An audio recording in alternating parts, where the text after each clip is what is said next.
রংপুরে ভুয়া সেনাবাহিনী মেজর মোহাম্মদ ফজলে রাব্বি ওরফে রনি গ্রেফতার। বিস্তারিত দেখুন পুরো ভিডিও প্রতিবেদন জুড়ে। রংপুরের জাহাজ কোম্পানি মোড়ে ঈদের কেনাকাটা করতে আসা সেনাবাহিনীর পোশাক পরিহিত অবস্থায় ফজলে রাব্বি ছদ্মনাম রনি নামের এক ভুয়া মেজরকে আটক করেছে সেনাবাহিনী। এ সময় তার প্রতারণার সহযোগী আরও 4 জনকে আটক করা হয়েছে। সেনাবাহিনীর পরিচয়ে মানুষের সঙ্গে প্রতারণা করতেন তারা। গত সোমবার 24শে মার্চ রাত 12:30টার দিকে রংপুর নগরীর জাহাজ কোম্পানি মোড় এলাকা থেকে জনতার সহযোগিতায় তাদের আটক করা হয়। আমার বাসায় আসে চাকরির বাবদ 12,50,000 টাকা চুক্তি হয়। সে আমার বাসায় বসে 3,20,000 টাকা হাতে করে নিয়ে যায়। বিগত 2 মাস পূর্বে ক্রাইম তালাশ প্রতিদিনের কাছে এমনই এক ঘটনার অভিযোগে কপি আসে। এরই প্রেক্ষিতে অনুসন্ধানে উঠে আসে ঠাকুরগাঁ জেলার বালিয়াডাঙ্গি থানার বেউলবাড়ি গ্রামের সুন্দর কুমার পাল পিতা জিতেন চন্দ্র পাল। জানাই মোহাম্মদ ফজলে রাব্বি ছদ্মনাম রনি, বয়স 28 বছর, পিতার নাম মোহাম্মদ মুক্তার আলী। এবং কি রনিকে আমরা যখন বলছিলাম যে বাবু আপনি কি ঠিকই আবি চাকরি করো, পরে বলতেছে আমার দুলাভাই ব্রিগেডার, আমার বোন একটা জিসিও। এবং কি দেখেন আমার কাছে আইডি কার্ড আইডি কার্ড দেখাইছিল এবং কি তার সাথে থাকা একটা রিভলভার। গ্রাম কাঁঠালডাঙ্গি 6 নং ভাদুরিয়া ইউনিয়ন, থানা হরিপুর, জেলা ঠাকুরগাঁও। অভিযুক্ত ছদ্মনামধারী রনি নিজেকে সেনাবাহিনী মেজর দাবি করেন এবং সৈনিক পদে চাকরি পাইয়ে দেওয়ার নাম করে।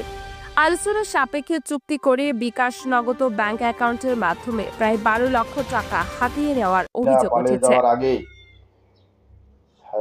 23 দিন তাকে রংপুর কোন বোর্ডিংয়ে রাখছে আমি জানি না, ওখানে সে 23 দিন রাখছিল। পরবর্তীতে আমি ওখান থেকে ছেলেটা কোনো মতন জানে প্রাণে বাঁচে আসে। পরবর্তীতে আমরা এমনকি তার বোন জামাই ব্রিগেডিয়ার এবং তার বড় বোন জেসিও এবং নিজেকে মেজর পরিচয় দিয়ে শিক্ষিত বেকার যুবকদের টার্গেট করে সৈনিক পদে চাকরি পাইয়ে দেওয়ার নামে প্রলোভন দেখায়। ভুয়া মেজর ফজলে রাব্বি ওরফে রনি কথাই সরল বিশ্বাসে ইন্দ্রমোহন সিং এর ছেলে জীবন রায়কে চাকরি দেওয়ার নামে 8 লক্ষ চুক্তি সাপেক্ষে 21শে ফেব্রুয়ারি 2024 তারিখে 2024 তারিখে 2,50,000, 29শে এপ্রিল 2024 তারিখে 3 লক্ষ এবং 12ই মে 2024 তারিখে 2,50,000 টাকা নিয়ে ভুয়া নিয়োগপত্র দেয়। পরবর্তীতে ট্রেনিং করানোর নামে 2 বার চট্টগ্রাম 15 দিন করে আবাসিক হোটেলে রেখে বিভিন্ন তালবাহানা দেখিয়ে ফেরত দেয়। তখনই ইন্দ্রমোহন সিংহের সন্দেহ হলে থানায় অভিযোগ দায়ের করেন। এরই প্রেক্ষিতে গত 24শে মার্চ 2025 তারিখে ভুয়া মেজর ফজলে রাব্বি ওরফে রনি আটক হওয়ার পর জানা যায় একইভাবে প্রতারণা করে আরও 5 থেকে 6 জনের নিকট বিপুল পরিমাণের অর্থ হাতিয়ে নেয়।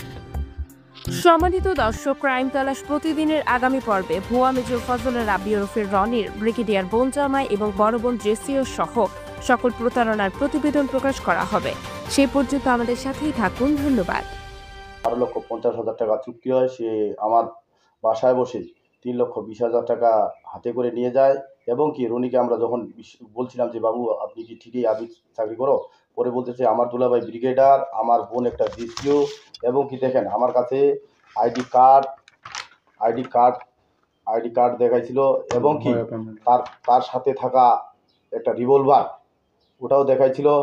এবং কি পরবর্তীতে সে 6-7 মাস 8 মাস 1 বছর ঘুরানোর পরে আমাদের হাতে একটা অ্যাপার্টমেন্ট তুলে দেয়। আমরা তো বুঝতে পারি নাই।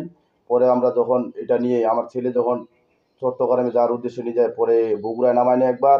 পরবর্তীতে শেখ হাসিনা পালিয়ে যাওয়ার আগে 23 দিন তাকে রংপুর কোন বোর্ডিংয়ে রাখছে আমি জানি না, ওখানে সে 23 দিন রাখছিল। পরবর্তীতে আমি ওখান থেকে ছেলেটা কোনো মতন জানে প্রাণে বাঁচে আসে। পরবর্তীতে আমরা তালাশ টিমকে জানাই, বিভিন্ন টিমকে জানাই,